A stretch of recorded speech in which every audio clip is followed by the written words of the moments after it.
You just have to press for 3 seconds on the text you want to translate. In the menu that opens, select Copy. At the bottom of the chat you write a slash as a message and select Google Translate. The Google Translate bot is now open. In these 2 steps you translate the text you copied earlier into each wished language.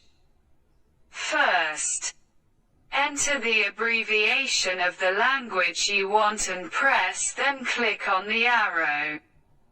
Now just paste the text that you copied before, press the chat input area again for 3 seconds and select Insert.